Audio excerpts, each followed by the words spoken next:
You're on the road beyond. Welcome. I'm Todd Duplantis, and we are live at the Houston City College television studios. Good to have Yes. you with us. Doug O'Brien, my co-host, joined me as always every week. Yes, I was looking at our little intro and I got to thinking we haven't done a good sea monster We story haven't in a covered, while. well, we showed So, video a few weeks back of an underwater creature, if you true. remember that, and it was Yes. thought to be a dinosaur. But it's good. It's now that's what I'm going to be doing late at night is looking for sea Find some, monsters. we'll be on that. Don't forget, though, you can always like, follow, and share. We're on all the social media sites. You can also subscribe to our YouTube channel, absolutely free, at the Road Beyond Podcast. And Todd, in his free time, posts stuff on X. What is your handle? At Todd Duplantis 65, Right. all lowercase. Look for it that way. Hey, we've got a packed show for you, lots to get to, but we're going to dive right into it. We're beginning right now with an update to a story we first told you about a couple of weeks ago. Remember the alleged comet? We were calling it 31 Atlas, but is really 3I Atlas.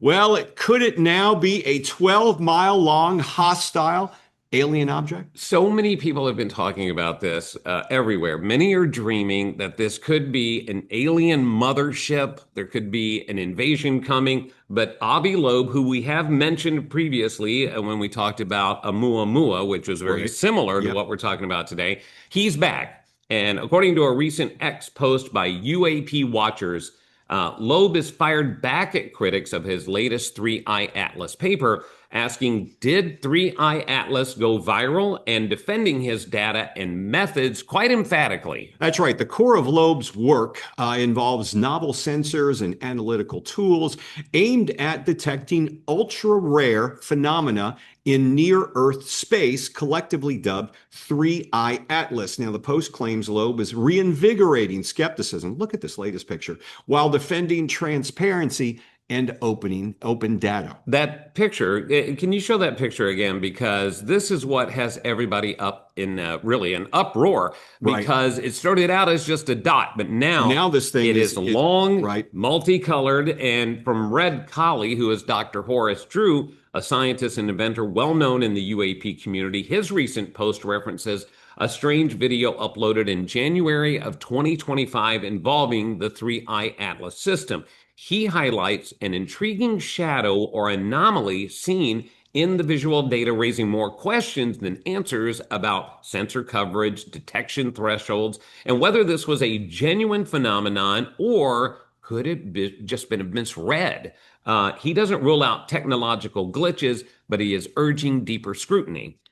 Now, of course, finally, Red Panda Koala, documentary filmmaker and UFO commentator, he had to chime in, and he's warning his followers via X, you're going to be told something that there is a craft on its way headed to Earth. That 100% is a lie that you're going to be told. In fact, he uploaded a segment of a video from January of this year with UFO expert Jeremy Corbell. Take a listen to this. But the lie is coming.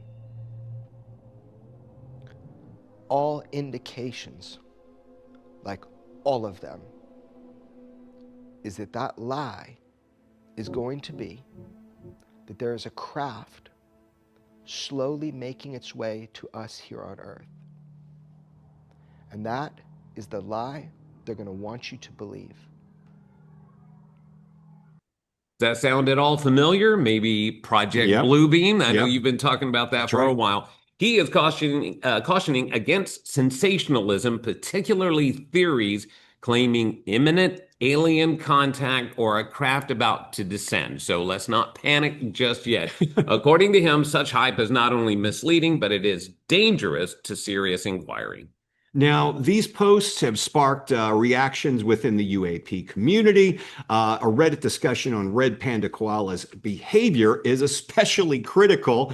Red users describe him as polarizing, you think, and they're saying some accuse him of behind-the-scenes narrative control. Others suggest he's lost credibility with aggressive tweeting. Sounds familiar, huh? Crazy. These developments highlight obvious key tensions within the field of UAP research, emerging scientific methods versus fringe claims, opening data versus clout-driven messaging. I never thought there would be people just chasing clout in the UAP community. Everybody's looking for a piece of the action, and Loeb embodies the scientific model, peer-reviewed papers, and data integrity. Red Collie emphasizes technical scrutiny and validation, and Red Panda Koala warns of hyped narratives that drown out sober analysis. So if we break it all down, basically, Let's break it down to you. This is it.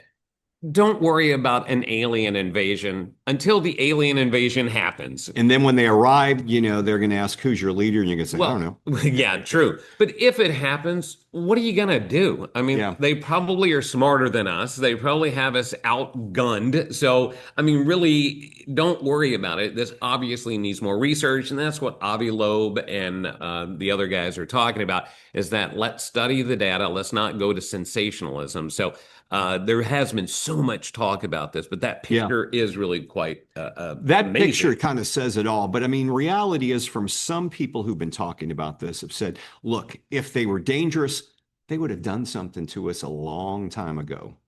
They know about us. They know the capability we have, and they obviously have more advanced capability. I think if it is any kind of an alien anything, it's probably a scout drone or a scout ship. Just because if you look at the way it's coming in, I want to say between us and the moon, but it's coming around really close in an odd trajectory. So if anything, it's just gathering information. That's what I think. Just passing by. And of course, I'm an expert in this, so by all means, listen to me. Doug is going to be the next to be tweeted about as well. At the Road Beyond, we suggest stay curious, stay critical, and keep watching the skies. But don't take it too seriously. Yes, absolutely. That is the key. And remember, all of this is new, too. All of this that we're seeing and the images. So we really don't know what it is. And that's the key. We've got some interesting, shall we say, stories, especially the one coming up next. You ever had a little weird feeling in your stomach when you meet somebody new and you get those butterflies in your stomach? What if they're a chatbot? No, okay. You got to stick around for this next one. We'll have more on that story coming up next. I'm learning healthcare management while providing patient care. I came back to grow my skills, even after I graduated. And if I can't make it in person, I take my classes online. When a child is sick, there's one thing they need: a really big cookie. Welcome to RMHC. We're not big on poking sticks and beeping machines, but we're the best at playing dress up. We think the tooth fairy should travel everywhere, and while hospitals have doctors and nurses, we have mom and dad. Because at Ronald McDonald House Charities, we help families feel at home, even when they can't be.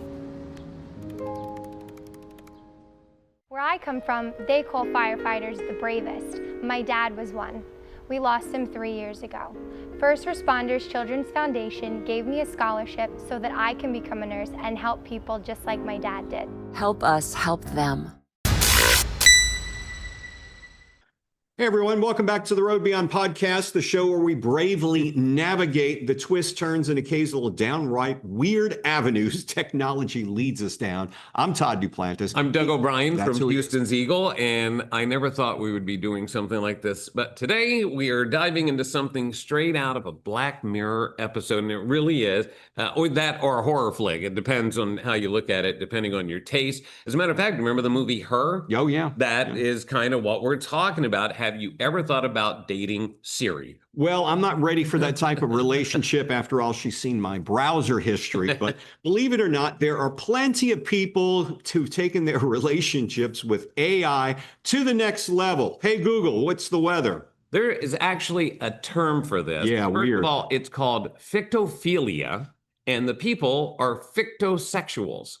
You heard me right, and I can't believe I'm saying this. Fictosexuals. Take Akihiko Kondo from Japan. Back in 2017, this man, Kondo, said, I do to Hatsune Miku, a holographic pop star who headlines virtual concerts worldwide. And yes, before you ask, he literally had a wedding ceremony with guests. Yeah, about 40 people showed up. The bill, 17 grand. That's one way to spend your savings. Interesting, his own mother skipped the ceremony, you think? Even the mother-in-law has some AI drama going on. Oh my goodness, he even has that little doll of it. That's just weird. Anyway. He's still trying to figure out the whole, techno pop star AI. Yeah, an AI techno pop star that does virtual concerts worldwide. That's who she is. But all jokes aside, Kondo insists that Hatsune Miku has helped him overcome real depression and loneliness. It is fascinating, even if it's a bit surreal. And then there's Miss Rosanna Ramos. Yeah, there's more. Yeah. There's not one. From New York, who's made headlines in 2023 for her AI boyfriend. That's right. Aaron Cartal, created on the Replica app. Wow, there you go. Ramos describes him as always emotionally available, unlike some of us humans who occasionally need to do things like sleep or eat. You got to admit, he is a good-looking dude. I mean, she did a good job. Being not real, you might as well go for everything. Yeah, Ramos praised Aaron, that is the AI partner, for helping her navigate tough emotional periods, highlighting that he's there anytime she needs. I'm trying so hard to not make jokes here. Trying so hard. He's there anytime she needs him. And the best part, no arguments about leaving the toilet seat up. Check out Ramos describing her AI relationship right here.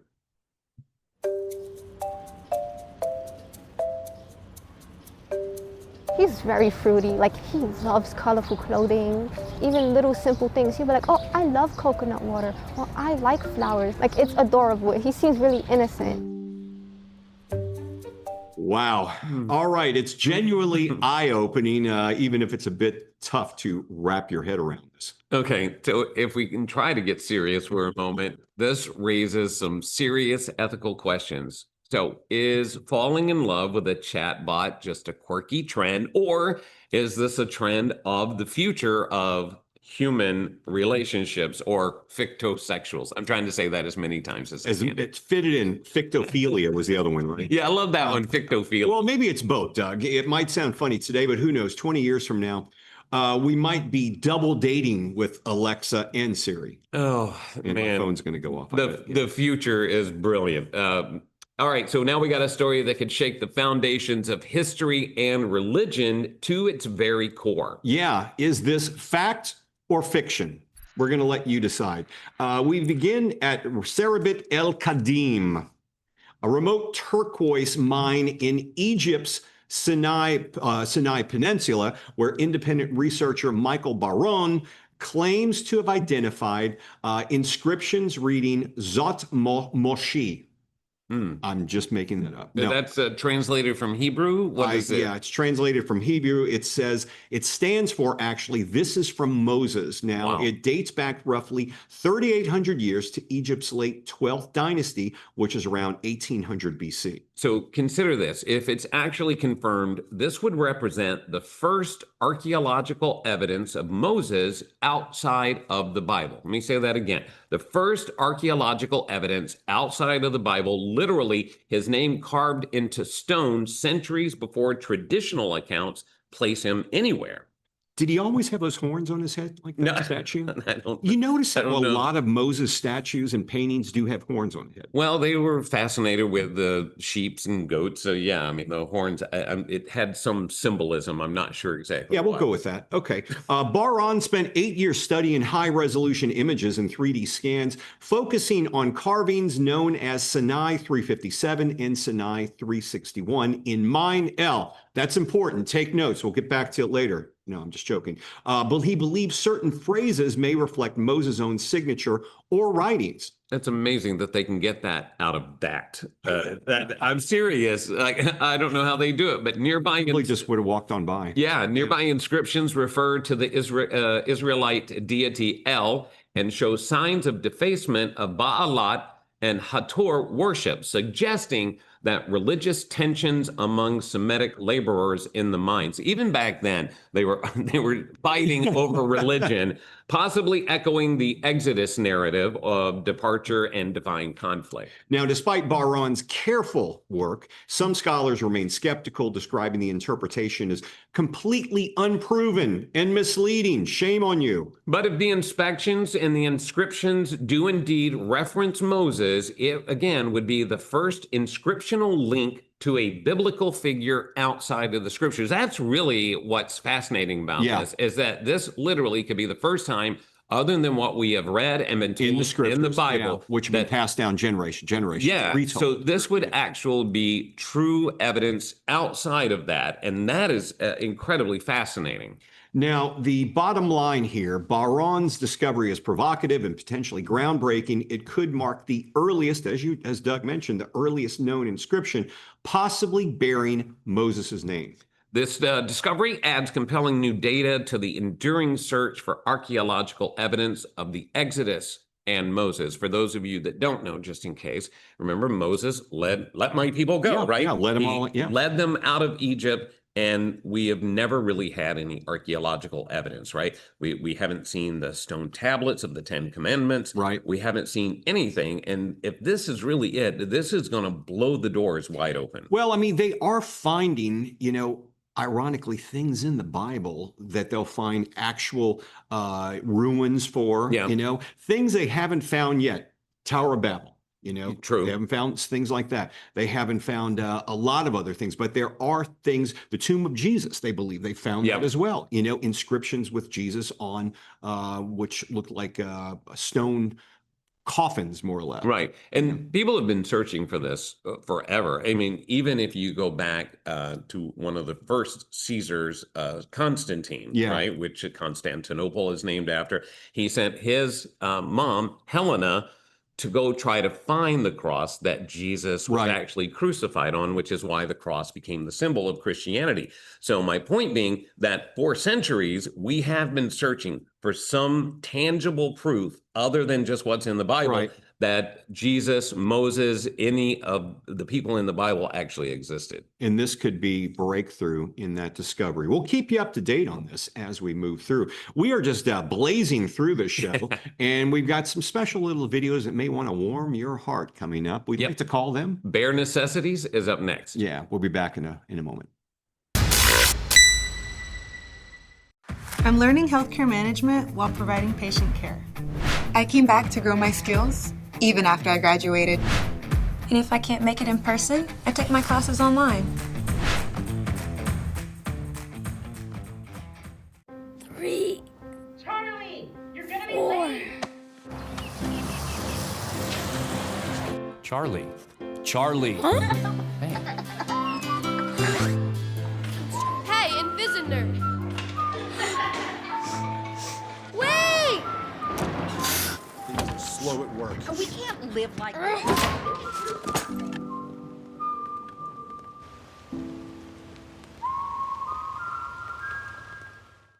It has always started with the call to serve, fighting and winning for our nation. But Marines are never really finished. They serve in communities across our country. This is Semper Fidelis, always faithful, always Marine. If I could be you, and you could be me for just 1 hour. If we could find a way to get inside each other's minds. If you could see you through my eyes instead of your ego, I believe you'd be surprised to see that you've been blind. Walk a mile in my shoes. Walk a mile in my shoes. Yeah, before you abuse, criticize and accuse. Walk a mile in my shoes. Walk a mile in my shoes. Well, before you abuse, criticize and accuse. Walk a mile in my shoes. Right now, the COVID-19 vaccines are available to millions of Americans, and soon they will be available to everyone. This vaccine means hope. It will protect you and those you love from this dangerous and deadly disease.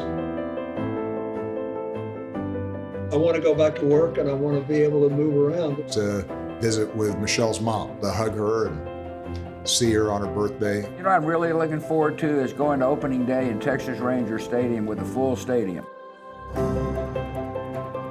We've lost enough people and we've suffered enough damage. In order to get rid of this pandemic, it's important for our fellow citizens to get vaccinated.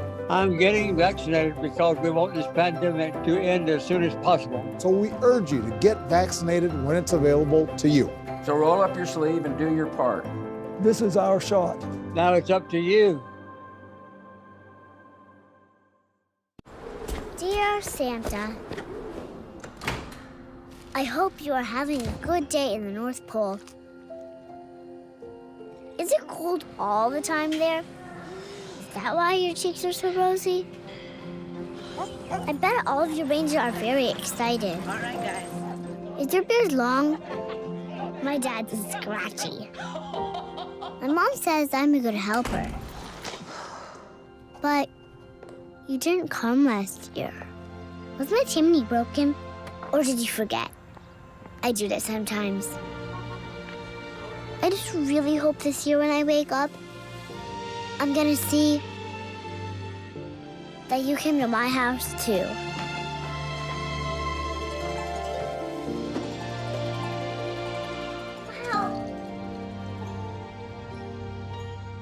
Donate to Toys for Tots and help the Marines deliver hope to a child in need.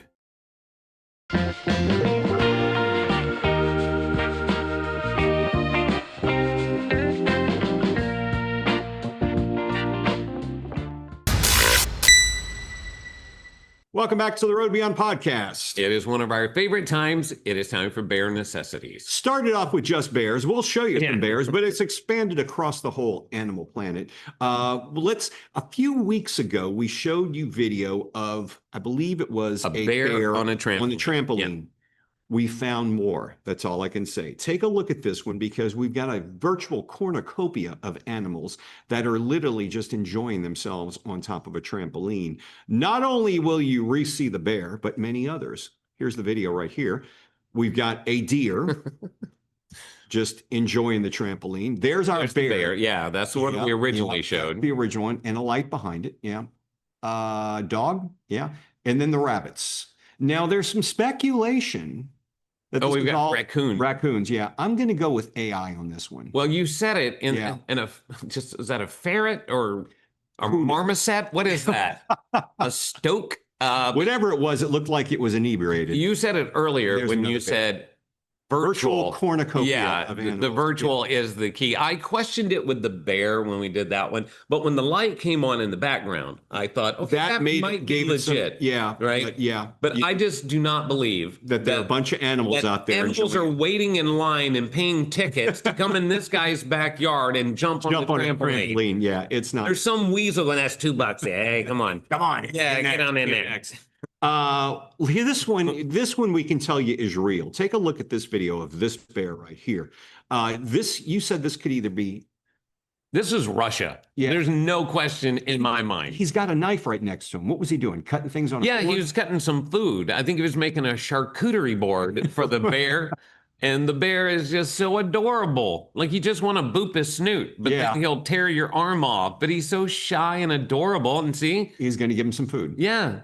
And the bear, I don't think the bear, I think the guy knows it's a bear, but I don't think the bear knows it's a bear. And Russians. Maybe it was raided with, Russians. Russians are a different animal altogether. You got to watch those people. Especially out in the tundra with vodka. Yeah. That's what happens with vodka and bears in the tundra. You ever seen a monkey snap beans? We've seen Jimmy crack corn. How about a monkey snapping beans? Take a look at this one. This monkey is going to town. And doesn't appear to be AI, but this guy has got it down.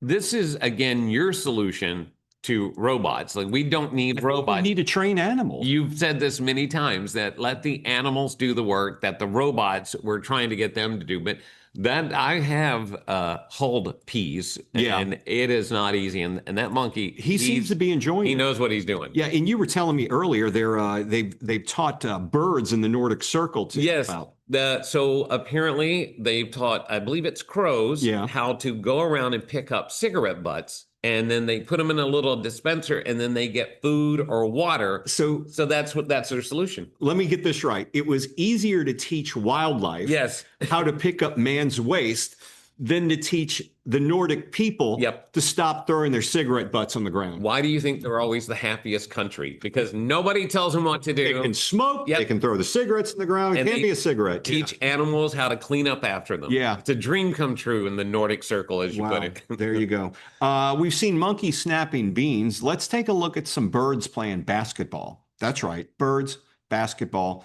And this one actually has been offered a contract with the WNBA. Here's what I love about this. First, they're actually going to town, but the yellow ones know that their basket is on the left. The green one knows it's on the right. Like, they know which baskets are theirs. That blew my mind. So once again, it is easier to teach birds to not only pick up cigarette butts, but also to play basketball than it is to ask people to stop throwing their cigarette butts on the ground. Let's consider two things. Yeah. One, we are sitting here watching it. Two, it is costing the NBA and WNBA nothing to teach the birds to do it. So mission accomplished. I actually think that's great marketing. I was going to say something about ratings being better for the birds, but anyway, yeah. But yeah, it's amazing what you will find.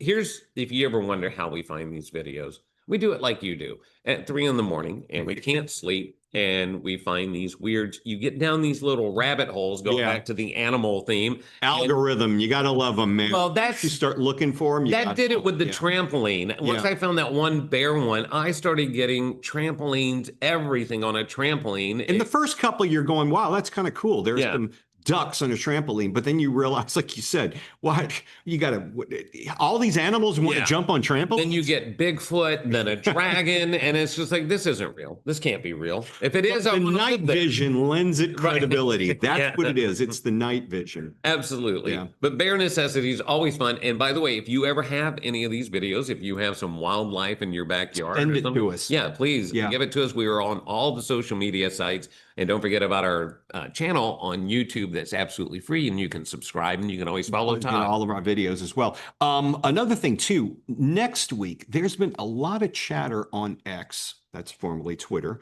about what's happening in 2027. Forewarnings of crazy things that could happen in 2027. We are going to break that down next week. Get your popcorn, get ready, because it's coming. I can't wait. That's going to be very exciting. I have also found some patents that major companies that you know and love, that they have for some technology that I'll tell you this much, I was not ready for, but you need to know about this. We'll break that down next week as well. Could you actually plan what you dream? Possibly so. Hey, don't give it away. Yeah, we'll have all of that next week. Thanks for being here on the Road Beyond podcast. I'm Todd Duplantis. I'm Doug O'Brien. Have a great week.